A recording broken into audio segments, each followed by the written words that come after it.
Hello, everyone. Welcome to Here on Earth. My name is Marley Daintree. I am your host. Today, I have with me Ashleigh. Ashleigh is the mother of two young boys, a respectful parenting advocate, and a holistic family psychologist. She supports families to reduce the challenges of stuck kids by examining the environment and the emotion that is often beneath the challenging behaviour. This process guides parents back to their own inner wisdom and into their own deep inner work. Through this process, parents cultivate a deep understanding of both their child's behaviour and their own inner world, fostering a respectful and compassionate approach that nurtures the growth of the whole family. Hello, Ashleigh. Thank you so much for joining me. It's lovely to meet you. It's lovely to meet you too. Thank you for having me, Marley. Thank you. I did a course a few years ago called Raising Boys, and your brother Nick was a guest speaker. And then I told someone how great that course was, and they were like, "Oh, have you checked out his sister? She's got great content." So I looked you up on Instagram, and yeah, liked a lot of it. Can you It's tell me such a a little bit? small world. Yeah, I know, small world, even when he's on the other side of the He's world. on the other side of the world. So yeah, that's funny. Could you tell me a little bit more about your own journey and how you came to do the work that you do? Yeah, so I have been a psychologist for over a decade and was working in family violence and kids who had experienced sexual assault before I had my own babies. And then when I had my own babies, I was like, I don't know if I can do this. I'm not sure that my nervous system has the capacity to hold that in the day and come back to my babies and do it well. And I remember just kind of having this dream of like, I wonder if I could just teach people about respectful parenting. And from there, it kind of evolved to my own kid. So I started that for a little while, and then my own kid was having a hard time. And I really understood that so much of the respectful parenting work is great when you're like everybody's cruising and everybody's on track. And what happens when those kids are aggressive consistently and persistently, or having a lot of consistent anxieties? And yeah, my own kid went through a challenging stage at about 3. And I just went into a deep dive of understanding that and researching and, leaving no stone unturned. And I found just a lot of incredible information and understandings that helped me understand my own kid, and since then has helped me translate that information to so many other families and so many other parents, and really just refine and understand and get more clear on what kids need when they're having a really hard time. When I was pregnant with my son, my first child, I did about 6 months of social work in a community with really disadvantaged children, and I feel like it was just a short stint, but I feel like I totally traumatized myself and couldn't imagine doing it alongside parenting. Yeah, you really have to be able to hold those strong boundaries and be able to contain what happens at work and then come home. And I think Yeah, hats off to people who do it. We're so lucky that yeah, people, yeah. And also, I felt like so much of what I wasn't a psychologist, but so much of what I was telling people once I became a mum, I was like, oh, that didn't work. yeah, Like, it's it's such a just so different much lens, harder isn't it? than like, Such a different lens. I think that's so important. Yeah. Yeah. I've yeah. definitely had those moments where I think, oh, I wish I could go back to that client and say, I'm sorry, I didn't get it. Yeah. I Yeah. really didn't Like get just do it. whatever. I'm sure you're doing the best you can. Yeah.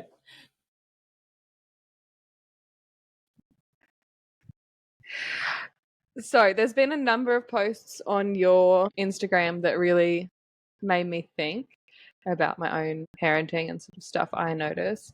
Um, I think one post that you had was like about natural hierarchy versus egalitarian parenting. And I think that probably like in myself, I can see probably 90% of my problems come from not being clear on that. Mm. On like when I read the stuff about a natural hierarchy, it's like, yes, that makes sense. That's what my child needs for safety. And then there's this part of me that is like, can't we just be, can't we all be friends? Like, is it okay? Am I being controlling? And I was thinking about it, Mm. thinking about speaking to you today, and I was thinking about it over the weekend and thinking like, it's funny that even in my non-parenting relationships, it's like, I don't even have egalitarianism there. It's Mm. like there's there are hierarchies and stuff, and I was wondering like, is that why I feel like iffy about implementing it here, because I feel iffy about how it's been done to me over my life or blah blah blah. Could you explain the difference? Yeah. So I first learnt this from Dr. Gordon Neufeld, so I'll credit him, who is incredible. And he is just gives us so much information about attachment and understanding it. And what he talks about is this idea that attachment is about caretaking. And therefore, there is what he calls an alpha and a dependent. I like to kind of say a leader and a follower, or I think we tend to get a little bit triggered by the word alpha. But the idea is that there is a leader, there is a natural hierarchy, there is one person taken care of. And he talks about even within a marriage that will happen as well. But the idea is that it will switch. You will have, sometimes you will be taken care of and sometimes you will be taking care of the other person. But in a parent-child dynamic, there is one person who's taking care of the other person. And therefore, they are leading, they are guiding, they are taking charge. And I think we fear this because we haven't experienced it done well. We often haven't experienced the idea of having somebody have more power than us, but do it with respect and kindness. And so we fear that role and we fear moving into powering over. And then, the part that I think that you might have read online, which I was probably talking about, was it's so confusing on social media because people don't out this. So within the respectful parenting, gentle parenting, conscious parenting community, which we all use the same words, there's actually two very different approaches within that. So some people believe that an egalitarian relationship right from the beginning is the answer to whole, respectful, productive members of society that will be that will be able to be in really safe and healthy relationships. And then there's others of us, myself included, who believe that there is this natural hierarchy and we can't pretend that that doesn't exist. But the confusing part for parents who are listening to us is that they feel like we're all on the same page. We're all coming from the same approach, and we're actually not. We're coming from two fundamentally different theoretical perspectives. One, which is that relationships should be egalitarian, and one which is that the parenting relationship has a natural hierarchy. And so parents get really confused when they're like, hold on, but that person says I shouldn't have a boundary, or that person says that's powering over, but then that person says I need to lead. And they get really thrown by what they're listening to, because essentially they're listening to two different approaches thinking that they're the same approach. And so I help parents kind of try and understand that some people are coming from a belief that your relationship should be egalitarian. And when you can see that, you can choose whether or not that feels right for you. For me, I like to listen to and be inspired by people who believe that the relationship has a natural hierarchy, but how do we do that with respect? And so I can then tease out who's talking from what framework, and I can then take that information through my own filter. And are you familiar with aware parenting? And do you have an opinion on where that sits?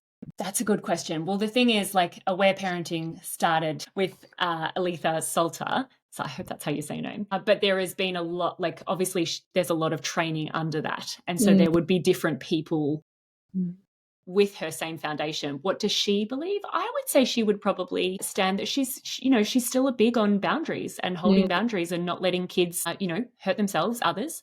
So I'm not 100% sure, but my sense would be she would believe in leadership and boundaries and clarity around that. Yeah, I really enjoyed one of her books just about the idea of babies crying to release stress. And I was like, it's not always like communicating a need. And that was really helpful to me. But I have found myself sort of, unsure. Like there's like a lot of different perspectives on some of the things. And I'm like, oh, where does this fit? How do I? Yeah. What do I think and that's about it. this? Like, right, it is really, it's unlikely that one person's approach is going to fit with you in every single way. And this is both the beauty and the challenge of having so much information, is you do get to draw on what feels good. And I think that listening and running things through our own filter and really listening to that is so important. It's just so important to be able to be confident in going, actually, you know what? That isn't for me. And that might work for somebody else, and that's okay. And it doesn't have to be right for me and my family. And to really be able to be confident in that, because I think with so much information, one of the biggest downsides that I'm seeing with so many parents is that they are just so wobbly. They're like, but, aware parenting doesn't say that that's okay, or this doesn't say that that's okay. And then they're like, whoa. And their child's like, whoa, mum, are you in charge? What's happening here? Just make a decision. And I think we're trying so hard to do it well, that sometimes we can actually get in our own way and lose touch with that filter of our own, that individual, our personality, our own experiences, that sometimes we'll say, hey, I don't agree with that. Or, hey, actually, I like that. But generally, I don't really agree with what you say. That's interesting, but I'm going to take that piece on. And I think that that's one of the most important pieces of our work, is to really hold that with confidence. Yeah, again, I think that's another, I can see that in myself and in my two children. I feel like my eldest has a lot more anxieties because he's seen me wobble a lot more, whereas I feel like since my second came along, I've had a more coherent idea of what I'm aiming for and what I'm trying to do. Yeah, we find our voice and we find our flow, and yeah. I think that's most first children, isn't it? Yeah. But they get the benefit of all that special time with us first. Another thing I've heard you speak about that I really liked was the difference between like when natural consequences work and when, I don't know, a child needs more guidance. Yeah. So this is a really important thing for parents to understand again and again. The downside of social media and all the parenting information that we share is there is a bit of a, I'll call it a rule in respectful parenting. And I'm doing air quotes because I don't actually think it's a rule, but people see it as a rule that in respectful parenting, we cannot use rewards and consequence, and they will damage the attachment. This is kind of the story that gets fed. And I'll give some nuance around that in a second. And so parents go, okay, I don't want to do rewards and consequences. But they've also heard, but natural consequences are different. Natural consequences are okay. And so natural consequences are a thing that will happen naturally without the parent involving themselves. So you choose not to wear your coat, you'll get cold. And so what people are hearing, the message is reward and consequences are inherently bad, natural consequences are okay. And where the misinformation goes is that they start to think, okay, well, then natural consequences work for every single thing. And this is a really important thing to understand. Natural consequences do not work for every single behavior. And so the example of, your child feels cold, if you're not living in minus 40 degrees, then that's probably okay, right? Like your child can feel cold, they can recognize that. That's the natural consequence. You can't let a natural consequence play out with something like aggression, because the natural consequence would be my friends don't want to play with me. There's damage to the relationship with my sibling. My mum doesn't want to be around me. Like that would be the natural consequence of aggressive behavior. We can't let that play out because these children are immature. They don't have the impulse control, and they need us as their leaders to step in and compensate for that and intercept and make sure that those things don't happen. Make sure we're setting them up for success. Make sure we're holding boundaries. Make sure we're intervening so that there aren't damages to their relationship and that story doesn't develop that, with something that they can't help, like impulse control, when they're little, that there doesn't develop a story about I'm the aggressive kid or I'm the bad kid. So the natural consequence in that example would just be a really bad idea. And actually we're intercepting first and trying to stop the behavior and setting our kids up for success and doing all kinds of other things. But I think it really is this misunderstanding that has come from this idea that consequences are inherently bad, natural consequences are okay. Therefore, people assume that they can use natural consequences in every situation, and that's just not how it works. Yeah, I loved that post when I saw it, and I was like, this is what I've been. Like we homeschool, and I've looked at the Steiner school, and I don't know every single person that's there or anything, and I'm sure there's lots of lovely families there. But when I've looked into it a couple of times, I think we went to an event once, and I was like, whoa, everyone's being really rough, like, and no one's really doing anything about it. Like, I'm not comfortable with this. Yeah, this is one of my biggest annoyances of the movement of respectful parenting, where we have come to, I think, really permissive hands-off parenting. Really and that's not how it was ever intended to be. And I think I say this with such compassion because I know that parents are doing the best they can. And I know that they're trying to interpret so much information, but boundaries are so important. And recognizing when our kids are getting hyperactive and they can no longer hear somebody stop, because, kids are going to have rough play and and that's fine. And they should be able to do that. But when your child can't hear somebody else's stop, then they're not ready for that play. Or when they're hurting somebody and they can't help it, they're not ready for that play. And then we have to step in and remove them and hold the boundary and set the expectation. But I think that often this gets let go a lot. And in, certain communities, it can be, I think it happens a lot in the homeschool communities as well. where it can just be, let kids be kids. And really, they're too immature for that, and they need our guidance and they need our support, and they need us to be able to set them up for success. Yeah, I read that book. It is by Dr. Gordon Newfield, I think. The Hold On to Your Kids. I read that when my son was a baby, and it like blew my mind because I was like, whoa, this is like totally different than what everyone says. But yeah, the idea that peer attachments are not that useful unless they're like within the family container or within guidance. Yeah.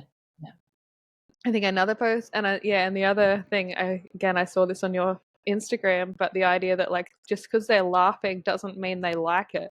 And I know like this is so true in adult relationships. Like how many people, myself, so many friends of mine, we like laugh in awkward conversations or when we're feeling a bit stressed or something. And then when our children are laughing, like so many people are like, oh, look, they're enjoying it. And I'm like, I don't, are they? Like, yeah. And it's this is the piece that I always try and teach now about coming back to attunement rather than the rules.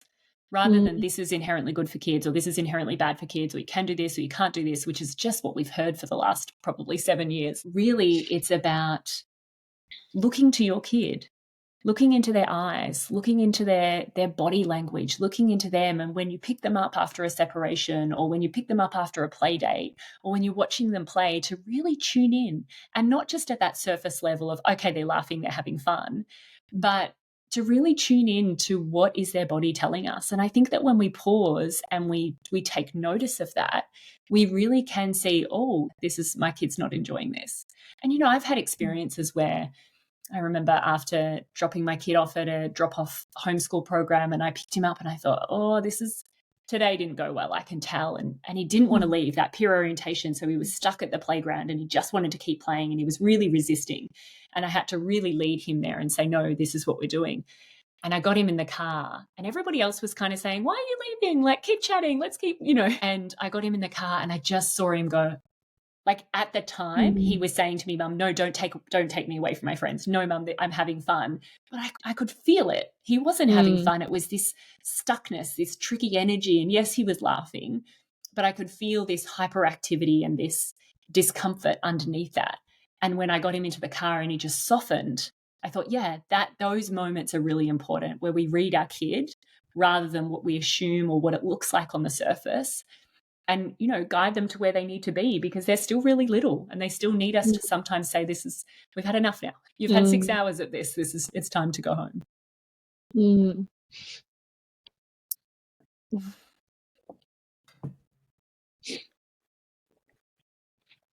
Yeah. Yeah, I love that. Yeah, another thing of like when we are responding to our children with sort of adult solutions, I know that I also have, I've heard myself do it. Again, it's something that I've seen in like friends and things, but trying to get kids to change their mindset or to, I don't know, all kinds of things. Can you talk a little bit more about that? Yeah, and I think there's a time and a place for that kind of thing. I've got a 7-year-old now, and I talk a lot about the idea between little kids and big kids. And, as my kids get older, I absolutely will talk about being flexible and kind of our mindset work. But I think the problem is when we're using it in a therapeutic sense and when we are, for example, what often happens is we have a 4 or a 5-year-old who doesn't feel safe in a setting. That feels like the separation from their primary caregivers is too much. And so they're showing us through that separation anxiety and through their crying or their resistance or their aggression. And then we often go, okay, well, they just need some mindset work. They just need to change the way they think. And when we're talking about little kids, that's not what they need. They need us to provide safety.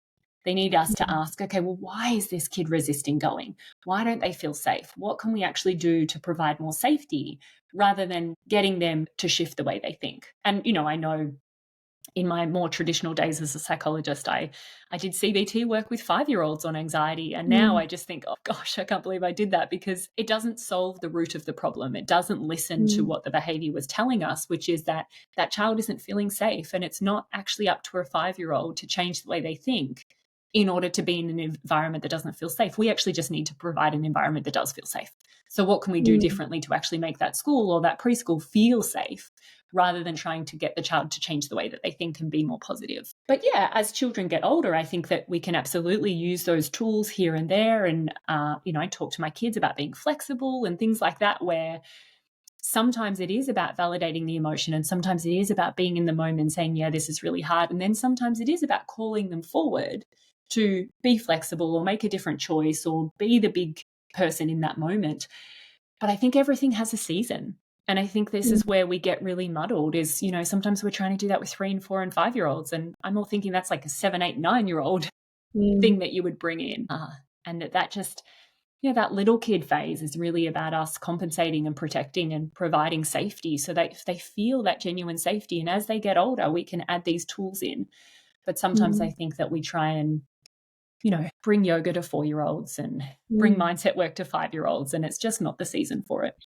Yeah, no, I've heard myself telling my son, like, no, I didn't make you angry. Like, you're responsible for your own feelings. I can't even control He's my like, own what? feelings, and I want him to. But, Yeah, I get it. We've all done it. What are some changes that happen? My son's 6, so what are some things that you feel or that you notice like change, and how does your response change as they move into that 7, 8, 9? Yeah, so my expectations of my kids started to change around 5. I start to give okay, I've got a bit more expectation for you, a bit more expectation of contributing to the family. And then by 7 in our family, we do like a rite of passage where we really celebrate this idea that our kids are moving from little kid to big kid phase.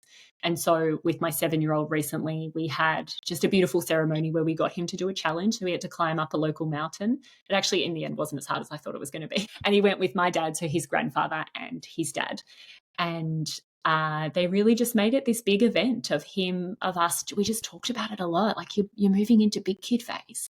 And one of the things we did with that, it was my kids were never allowed to have remote control cars or anything. And so when they got to big kid phase, they're allowed to have a remote control car. So he got gifted a remote control car for his birthday. And we tried to bring in both the excitement of that. Sometimes you get things that you don't get to have when you're little. And also with that comes expectation and responsibility. And we're calling you forward now.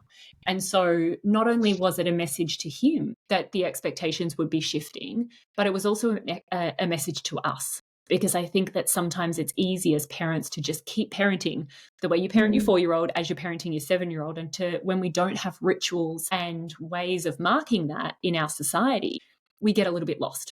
And so we just really thought as a family, okay, we're going to mark this. And I got all of his uncles. We had a fire in the evening after he'd done his hike, and I got all of his uncles who live all around the world to send messages of positive things that they thought about him, of how special and why they thought he was so special. And those messages were so gorgeous. And I was crying. I don't know how much of it he was able to take in. And then stories of when they were little, of when they stepped up. So either when they took more responsibility or when they did things that were tricky and brave. And so we really just tried to shift this idea of, it's not so much about me compensating for him anymore. It's not so much about me protecting him, but he is moving into this new season where I will call him forward and I do expect more. And so, some of that is like family contributions around the house. Some of that is just doing what you're asked the first time. Like, it just is a different season. I don't need to use so much playfulness now. I just expect you to be able to clean up your toys, like things like that, where those expectations get higher. So the foundation of connection and the depth of our relationship still stays really strong. And I'm bringing in these higher expectations as well. Because I think what can happen is we do one or the other. We either hear all about high expectations and, all this stuff about kids, but the connection piece is dropped. Or we hear a lot about connection and warmth and nurture, and that will be enough and that's all you need without the high expectations. And so for my family, when we're moving into this, what we call big kid season, we're really trying to hold both. We still keep that foundation of deep connection because I know it's the answer to everything. And we bring in higher expectations of his behavior and his capacity and his ability to do hard things. And do you think that there are differences in the way that people parent girls and boys, or that there should be? Oh, that was a tough question you threw in there. Let me think about that. I hate when these podcast questions come in that I haven't thought through. Take your time. Are you familiar with German New Medicine? Just a little bit, not not super familiar. Little bits and pieces. Look, I think overall our boys are going to need something different to our girls as a general rule, for sure. A basic thing when they're little is most boys need more risky play than girls, and they need it. It's not just a nice to have. It's not just something that we can fit in a little bit here and there. They really need that capacity to push themselves to their edge. Not all girls, and not all boys will, but not all, I think that there are some fundamental differences that in general we can honor.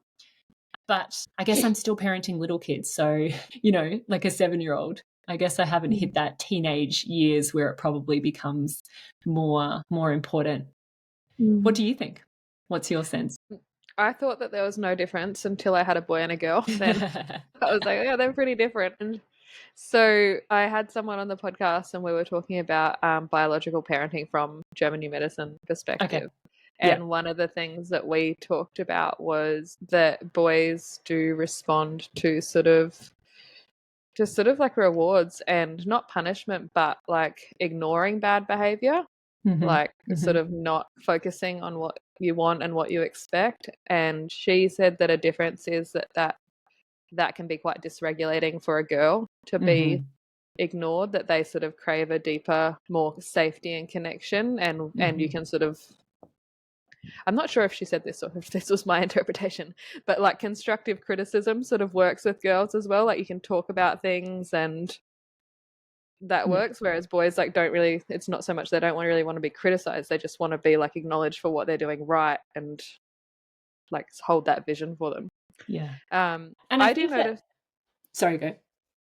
I was just gonna say, I notice, like, I don't know if this is just my children or the life that they've had or whatever, but I notice that my daughter is extremely sensitive to, like, if I I don't know, I mean, my son hates it if I raise my voice too, but if I have ever raised my voice to my daughter, she will instantly collapse. Whereas my son will sort of, and again, I don't know if it's their whole upbringing and like lots and lots of different their temperament. factors. Like, is it their gender or is it their temperament? Because I work with a lot of sensitive boys.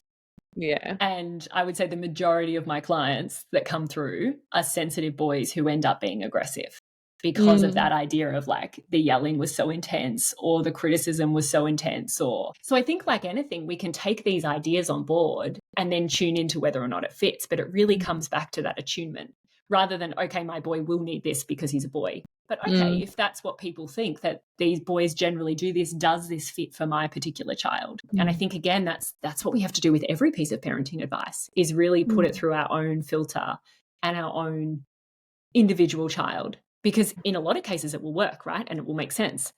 But there will be always those cases where we go, that doesn't make sense for my kid. And that's what we have to hold. Yeah.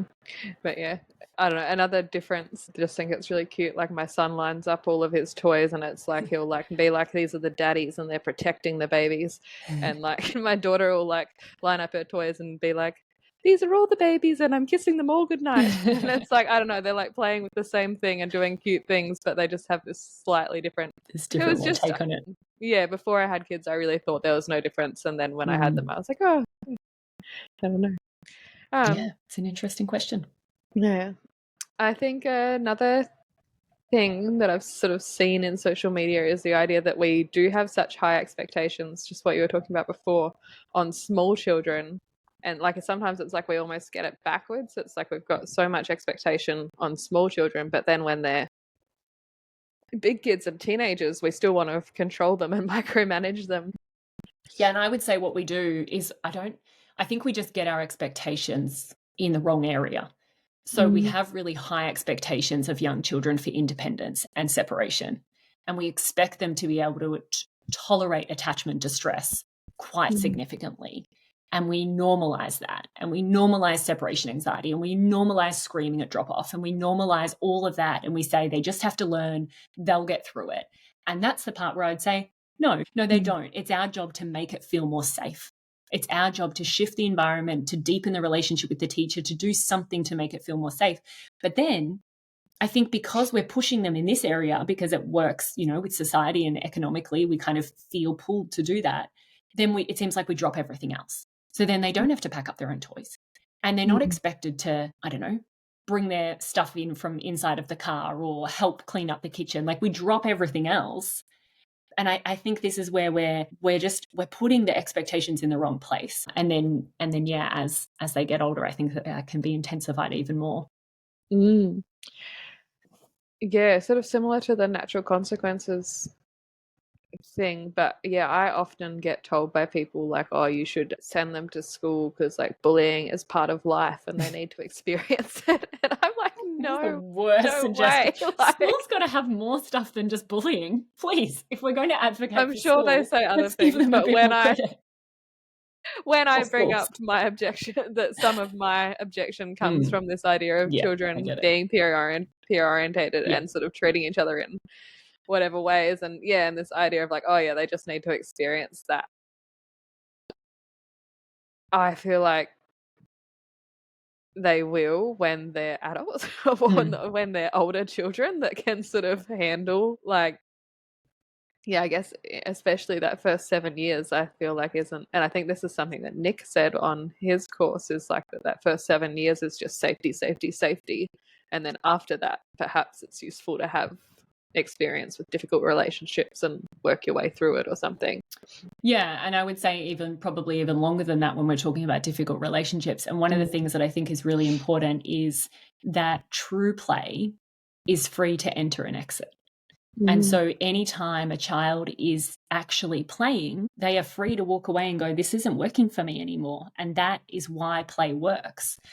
And when we're stuck at school or stuck in a situation where we can't leave, you're not free to enter and exit. And therefore, where is the safety? And therefore, that's not true play. And so, why do we feel like we need to have kids in a situation where they can't just walk away? And you can say, oh, you can walk away in the lunch playground or whatever, but you can't always. And so for many kids, that won't make that play. And that's very different to, kids playing on the street, for example, with all of the family members on the street, where they could at some point just walk home and go back to mum and dad and go back to the safety of their house. And so I think that if children have that, those tough play moments and those times with kids where they really have to negotiate it and maybe they feel left out and all of that, I think, in an ideal world, it would be great if they could have that where they're also free to walk away. And I think that that's probably one of the biggest challenges of school, is you can't actually just leave. And you often need those relationships.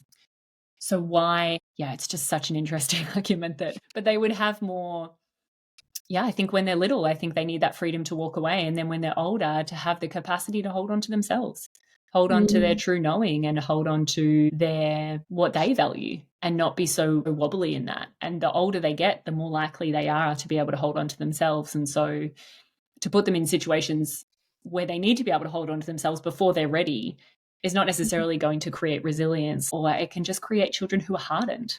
And I think sometimes we get that wrong. We get this idea that if we just give them hard stuff, that they will be resilient. And what often happens is they just pull a wall around their heart and they harden themselves and they just don't let that vulnerability feel vulnerable. Like they don't let themselves feel vulnerable. And people, I've heard people say that I'm exaggerating when I say that, but, I've got clients with kids who are 4 and 5 and 6 who have put a shield around their heart because things were too tricky. And that's just that's not resilience, right? So we have to soften that child. We have to get them to take that wall down. And that takes a lot of time and it takes a lot of delicate work. And I think we really have to understand the difference between hardening a child and have them being ready for hard things. There's such a difference. Yeah, made me think of that book, Hold On to Your Kids. And when I read that, I just remembered so much from my own childhood and I think about it all the time that, like, I don't know, children will sort of like survive most things, like, but at what cost, sort of thing. Like I think that's it. We have this idea that they're all resilient, and actually we're not taking into account their temperament, and we're not taking into account what else they're holding, what else is going on in their life. And they can survive, but is that what we want? And I don't want this to all be about making school sound bad. I didn't mean that. I just think we don't need to put kids into school for bullying purposes. That's all I wanted to talk about. I don't want to make it sound like school's not good. But the idea that we would put kids in there just to be resilient to bullying makes no sense. Yeah, I also saw you post. I don't really know the details, but I was sort of curious and looked it up about the strictest headmaster in the world. Oh, yeah. And but it was interesting to me because yeah, like we're no school at the moment, but I still, wonder if one day we'll try it out or something.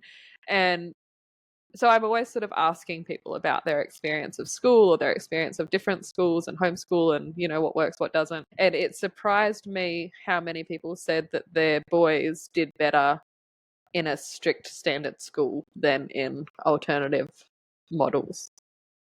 Yeah, and I'm fascinated by this too, and I have no answers. Mm, I'm also just mm, asking questions and curious about people's experience. But I see a lot of boys come to me, and I don't see the boys, I only see the parents, but I see the parents of boys really struggle with these progressive schools and this open mm, ended play and this, yep, you can play with sticks and do what you want. And without the containment, that doesn't necessarily work for a lot of kids.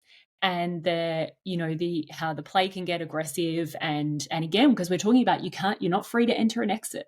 So that play on the street next to your house might feel very different compared with you've got to be there for 6 hours a day. And I've just noticed a lot of, it's interesting. It's interesting to watch the progression of education. And it feels to me like what we're saying is, okay, we've got kids here for 30 hours a week, and we've realized they need to play, they need to feel their emotions.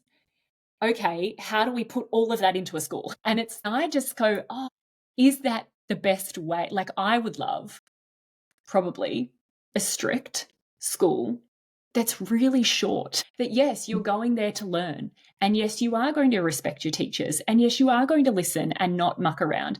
But then come out of that situation and go and climb a tree and actually play. Because it feels to me like what we're doing is we're trying to make school feel like play because we mm, know kids need play. But mhm, is that really possible? And do most kids actually experience that as play?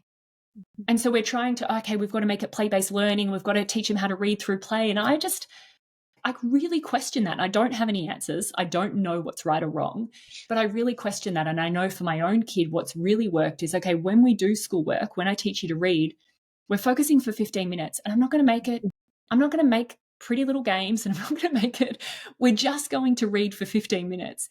And then go and do what you actually want to do. Go and do true play. Because me trying to teach him to read by being playful isn't necessarily play for him. mhm, And so I would rather just go, okay, let's just sit down and focus for this short period of time and then genuinely go and experience play, climb a tree, have risk, be out with your friends.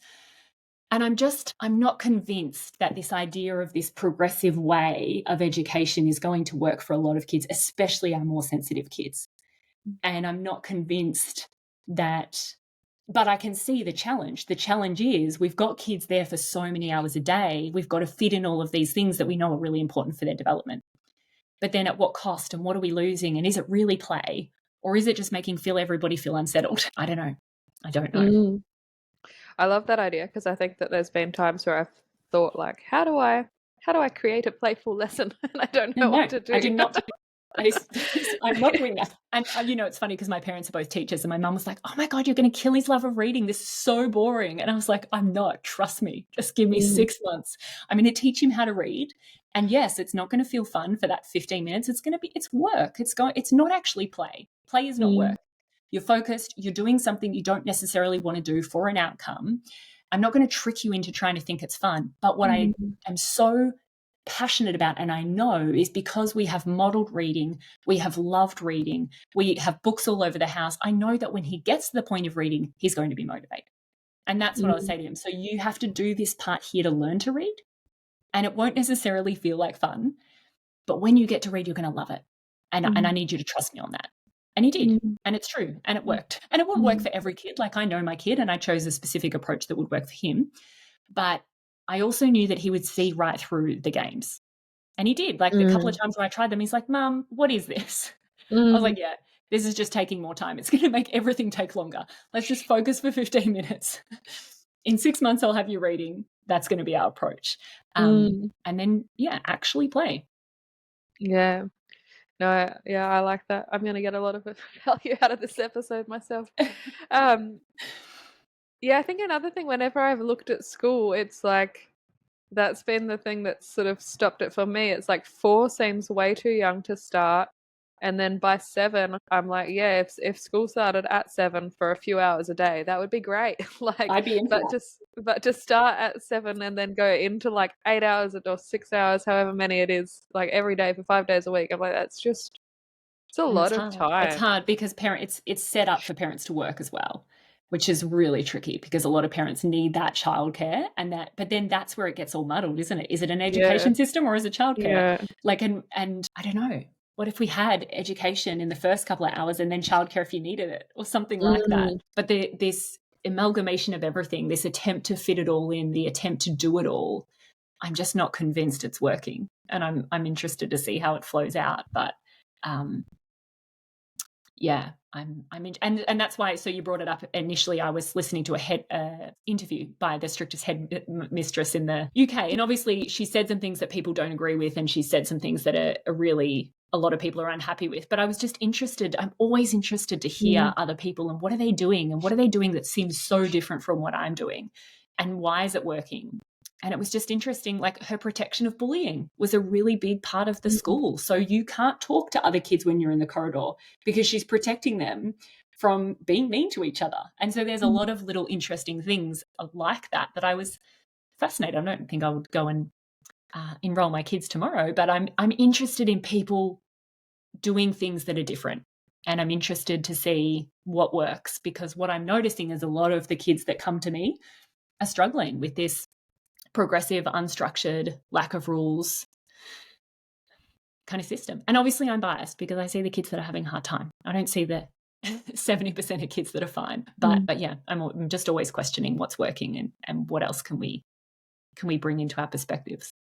Mm. Yeah, another one, Jordan Peterson. I mean, I don't agree with heaps of things that he says, but he said, I heard him, it was sort of similar to the natural consequences of protecting them from their immaturity, but he said something about like it's your job to socialize your children because otherwise people won't like them and they will go through life either with people being openly rude to them or with people lying to them. And either Yeah. way, like they're going to feel it. And I Yeah. think I shared this with some friends and they said, oh, that's just people pleasing.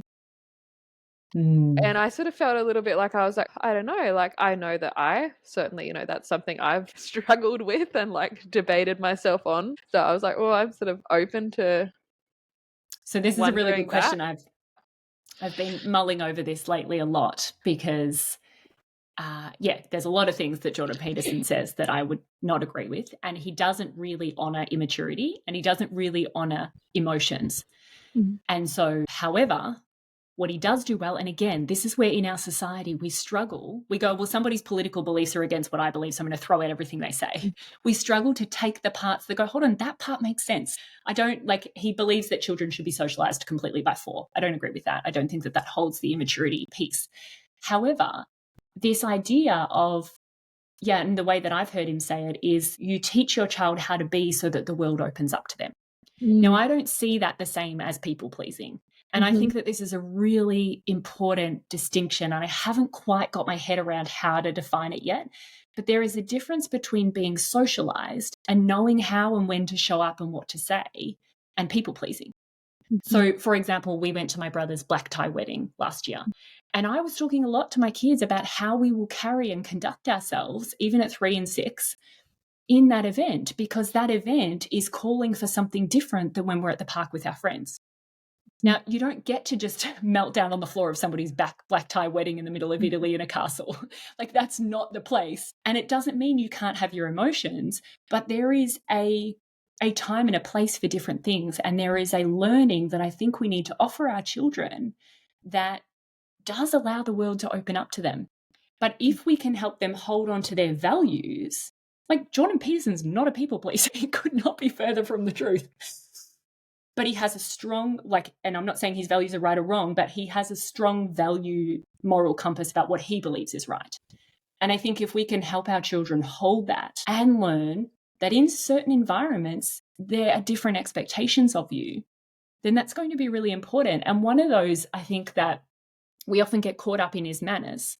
The reality is adults will treat our children very differently if they remember their please and thank yous. And it's a simple thing. And I think often respectful parents can get caught up in like, oh, I don't want to force my kids to do something they don't want to do. I don't want to teach them to people please. But hold on.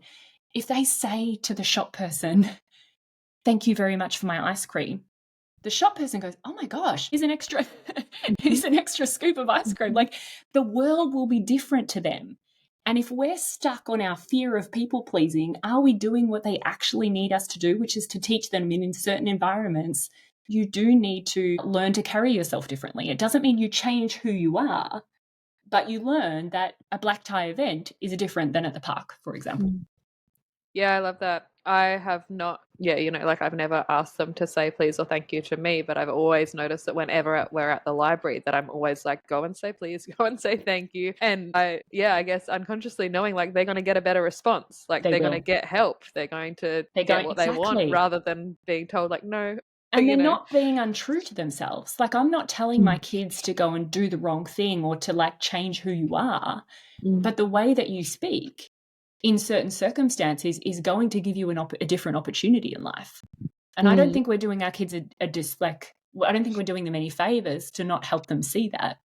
Yeah, another one with swearing. Like I swear often accidentally and and sometimes my kids have sworn and I've said, look, I don't mind at all, but like other people do and they will be cranky, and if you say it to their children and then their children say it back to them, they might not want to hang out with us because they'll be worried 100%. About it. You will not be invited to the party if you swear in front of other people's kids. And that's just like a basic rule of life. And I love that example because you're kind of saying, okay, this is what we do in our family. And I'm totally happy for you to do it. It doesn't actually bother me, but you have to understand that there will be different consequences if you choose to do it different places. And that's just fact. And even like my husband doesn't like it. I'm like Dad won't like it. He'll like, he won't love it. So don't say it to him. Like, also on the alternate school, it just made me think I really enjoyed school when I was, I didn't enjoy lots, but I was academic when I was young.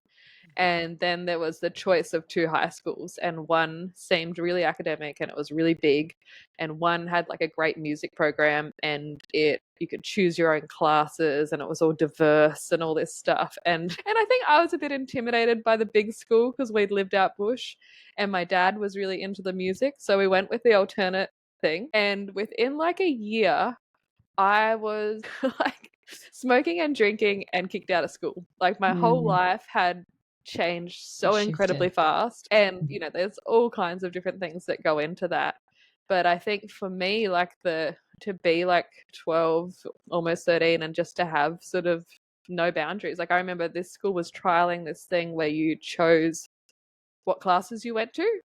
So we just write our name down and leave because no one was checking. Like, and it was about like 7 months in where they were like, she hasn't been here. Yeah. And again, I think it's this hard thing that like if we and it comes back to attunement, doesn't it? Like I'm sure that system works for some kids. I'm not going to deny that that is a time and a place for certain schools like that and certain systems like that.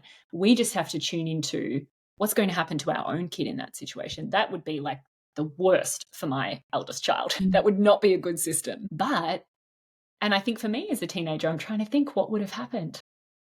I don't know how I would have responded to that.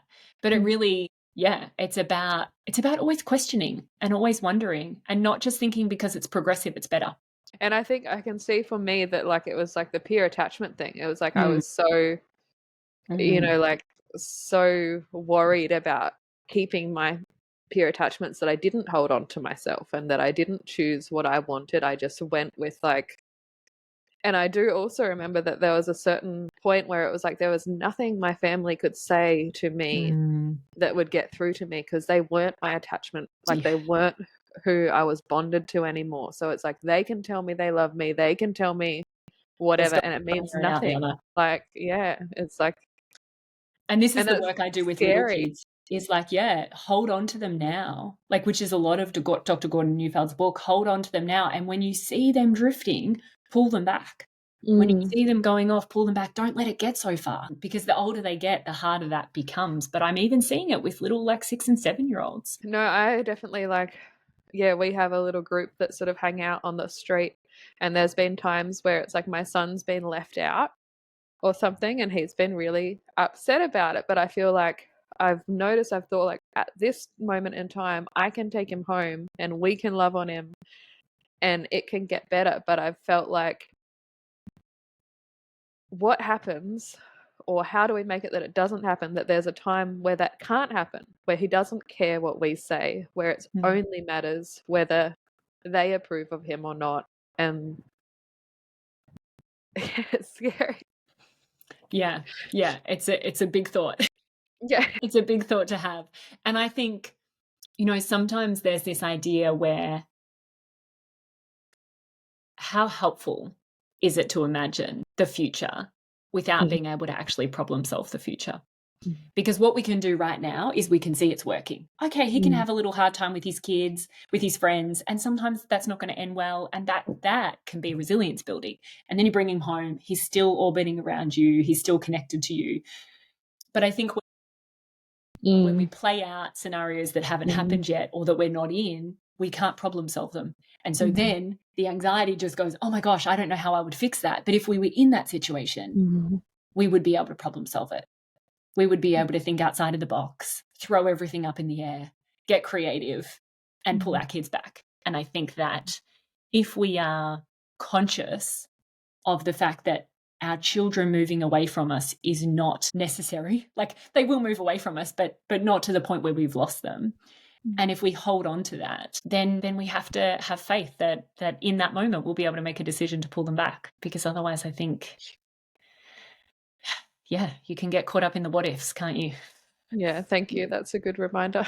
But right now you've got him. Right now, that's Yeah. it. That's all you need to remember. I've also, maybe this is similar to the aggression, but when children have a lot of fears about everything, do you feel like that is just like stored stress, or do you feel like there's something specific, or and how do you work with kids? So again, coming back to Dr. Gordon Neufeld's work, he says that under all alarm is too much separation. And so what I talk to families about is this idea of what I call like a separation tower. And so maybe the child had birth trauma and they were separated from mum at birth instead of being on her chest. Then maybe there was sleep training. Then maybe there was daycare where they weren't attached to the person who was caring for them. And this tower can build and build and build. And then you can have the last thing. And then now this child's sitting on the top of this tower and it's really wobbly. It feels too high and too wobbly. There's too many separations. And so when a child is scared of all kinds of different things, I want to come back and ask, like, what are the separations in their past? And how can we reduce that now? And how can we make connection the answer? And if that child felt in right relationship with us and in solid relationship and wasn't experiencing that separation, would they be feeling that alarm? And so what happens is the brain actually just tries to make sense of the emotion in the body.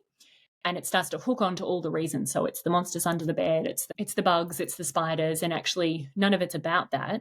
It's about the fear of these relationships not being secure. And so, and that's not because we're not great parents, and it's not because we're not doing a great job, but it's all of these external things, like I mentioned, that are sometimes completely out of our control that just add up over time. And then we add in children's different temperaments, and different children are going to handle different amounts of separation. Some kids are really just able to go with the flow, and our more sensitive children are not, and they will not handle much separation. And so for any child who had chronic or persistent anxiety or worries about a lot of different things, that would be what I'd be coming back to, is what's going on in their relationships, and is there's just too much distance, whether that's because there's physical distance for long days away, or whether that's because the parent is preoccupied with something, they're holding a lot in their own life, or sometimes they can be unwell. Sometimes the parent can be really unwell, and then that can feel like a big separation. So it's a lot of different things, but it really comes back to us questioning and trying to get that relationship back into the right relationship. My son has become really frightened of everything, or of being in, not frightened of everything, frightened of being in different rooms by himself. Like he wants you to be in the same room as him. And we've had pretty much no physical separation, but I'm pregnant again, and at the start of my pregnancy, I was really You sick, were and sick. for my daughter's pregnancy, I was sick the whole way through, and so I really sort of So checked he's the out. oldest. Then Yeah, there was the daughter. So this is reminding him of that experience, potentially. yeah, that's really The interesting too. separation. So that being unavailable, it's a really common one with families where pregnancy sickness is strong, because we think about that leadership position and that caretaker position. Like, it's tricky to be that caretaker in that role, right? When you're feeling nauseous. It's tricky to lead. It's tricky to take charge. It's tricky to say, I've got this. It's tricky to send the message that says, don't worry, I've got you. I'm in charge and I'm here to look after you. Because really, we're going, I'm just getting through day by day. And and then that fear goes on to other things. Yeah, that's so interesting. I'll have to think about that But even more. talking to him about that, and even trying to process that with him and sharing with him that, and who else, what other attachment people can we get in to support him? Like, what other relationships, what other adults can he be supported by? Not really necessarily sent away, that won't necessarily help, but who else can come into the home? How else can he feel like my village has us, even while mum's struggling? And that we can create this narrative of, we are held. Even if I can't hold you today, we are held and you are okay. And this will end. And I know it feels like it won't end. I know, but it always does. And just helping him understand that outside of his worries, but because you can link, actually, this relationship stress is linked to that, could potentially help. Yeah, so but it's helpful. a hard season. Thank you. It's a hard season. Yeah, he said to me the other day, and broke my heart, but he said, like, do you think that, like, his grandparents can come and live with us so that we have more adults in the house? Yeah. And I See, was like, he's got it. He's like, okay, mum, you kind of don't really have this. Let's pull everyone in. And we don't have to feel bad about that. We just have to go, yeah, you know what? You're right. Wouldn't that be amazing? Not sure if they will technically want to come and live with us, but it's that not feeling like we have to do it all. And really being able to go, yeah, this is where the attachment village becomes so important, because he wants to be held by anyone really at this point. And so who else can we pull in, or have dinners dropped off? Like, how held would he feel if somebody was dropping off a dinner? And then we could make that a big deal. Gosh, look how much they care about us. They know we need, like, oh, how great's this? So that it's that sense of safety, right? Because if the adults can't do it, they feel wobbly. But we don't have to feel guilty to not be able to do it all. And I think that makes me sad because, and I'm sure so many people can relate, because it's like there are no actual adults that I can call in. Grandma they can't actually come and live. Yeah. But then how else can we be creative about seeking support? And how else can we do it in a way that it does work? And how else can we talk about it and frame it so that the narrative is, we are so held? Even if you're feeling like, holy moly, I'm not really, like, how can the narrative be to him, oh, this person did this and this person did this, and we are going to get through this. We have got so many people around us looking after us, because that's what he needs to hear. Yeah, thank you. I love that. I'll think about that. Do you want to speak a little bit about your membership community and what is available in there? Do you have courses or?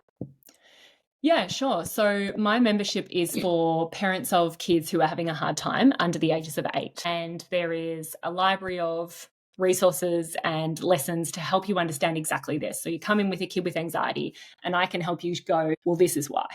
And then what are the pieces of the puzzle that will actually help you fix that? And what are the fundamental needs that you need to be able to focus on? And so I kind of group it into like anxiety and aggression and challenging behavior, and just help parents see what's actually beneath that, and where will our energy, because often when we've got a kid who's having a hard time, our energy is at capacity. And so where will our energy actually be most needed? Where can we focus on our energy, and it will have the biggest impact on our child's behavior? And so, yeah, there's a whole library of resources. And there's been a bit of a pushback to memberships recently. People are tired of too much information. But I think the reality is people are tired of too much bite-sized bits of information. They're tired of looking at the Instagram reel and trying to make sense of it, and putting this and this and this together and trying to make sense. And so really I've stuck with this library of resources as a way to say to parents, I can help you dive deep. I can help you really understand what's getting at, like, why is this happening? so that you can feel like you really understand it. When you feel like you really understand it, you'll have the energy to solve the problem. But this idea that I can solve this problem of like persistent and consistent aggression in a 7-year-old in a 30-minute workshop, it's just not going to happen. So it does take time, and I talk about it as an immersion. It's about diving in there and really immersing yourself in the work and the teachings so that you get the nuance and you get all the individual different perspectives. And I still think that's the best way for families to make change. So I know people have resistance of memberships and the time they take, but I think if we can dedicate, 20 to 30 minutes a week of understanding our child's challenge, things can really shift. And that's really powerful, because I don't think, when kids are struggling, mums struggle, right? Like we don't feel settled when our kids aren't settled. So I can feel my own resistance to it of like, I already know all the things and I don't have energy to do what works. But hearing you speak then makes me think maybe there are things that I've missed and I don't know all the things. Like, what's that saying? Like someone said, if you think you know what to do but you're not doing it, then you don't actually know what to do. Yeah, that's such a good one. I'll use that in my next launch. I like that. Yeah. And I get that, because I think that we often feel like we're so sick of content and we're sick of parenting information. But I've really tried to guide this in a way where it will feel intuitive and it will feel like there's differences, there's nuances that can't be explained over Instagram. Or I think even not just sick of, like, it's like I already know things that are useful and I already don't do them. Like, so why I don't want to get more. Yeah, I totally understand that. Yep. Yeah.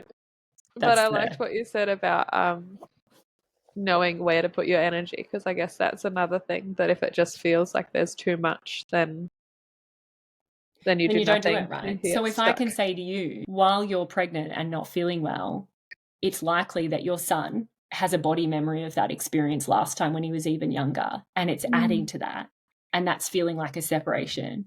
So what I would give you as a focus is that one shift of narrative of how can we change this experience so we feel supported, even if we can't have grandma and pa come and live with us. How can we change the narrative so that we're talking up how supported we are? Like that would be the one thing I would give you for the next 6 months, or how much longer you've got to go. So that's not a whole, like, you're not going to be doing playfulness with him, but that would be the one focus I would give you in that pregnancy experience to shift his behavior. And I think that sometimes that's what we need, right? Is just one thing to do, and then you leave everything else, because otherwise you don't do it. Yeah. And I like what you mentioned, playfulness. I think that's another huge thing for so many parents, myself included, feeling like you're not playful enough and feeling like you just don't have energy to play, and like feeling resistance to play when they do. Yeah.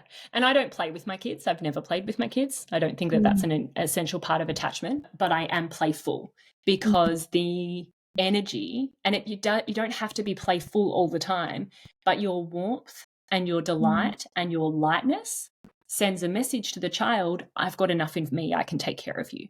And that is like safety straight into their heart. So even when I feel like I'm exhausted, I know that exhausted is going to make them feel like it's at capacity. They're going to misbehave more. But if I can go, okay, well, I'm brushing your teeth anyway. Like there is this is not taking any more time. So how do I want to brush your teeth?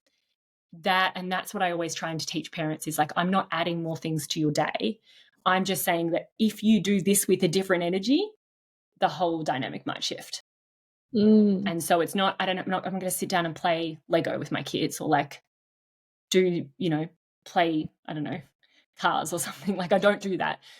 But where am I looking after you? Where, when I'm giving you dinner or putting on your shoes or brushing your teeth anyway, can I show you that I have so much energy inside of me for you by being playful? Because you can't lie when you're playful. And so they feel that and they go, yeah, mum's got this. And that can shift things. Sorry. Oh, sorry, I'm a bit snotty. I know. Well, thank so you. Hard when you're pregnant as well. It's been a lot better. My first 2 pregnancies, I was really ill, and this one, it's just been, I was sick for a while at the start, and then it got heaps better. So it's been amazing to be pregnant. Fingers crossed. Yeah. Stays like that. Yeah. Well, thank you so much for your time and for Thank you, Marley. it's been, yeah, I know that I will get heaps out of this. Is there anything else you would like to say? No, that's it. You can just head to holisticfamilypsychologist.com, and that's kind of where you'll find all of my Instagram and membership and blog to read. But yeah, thanks for having me and thanks for sharing such a beautiful conversation with me. Yeah, thank you. It's lovely to meet you. See you later. Bye. Thanks for listening to Here on Earth. I hope today's conversation gave you something to think about. If you enjoyed this episode, please share it with a friend and leave a review. You can find me on Instagram at hereonearth_podcast. Until next week, I hope you enjoy your time here on Earth.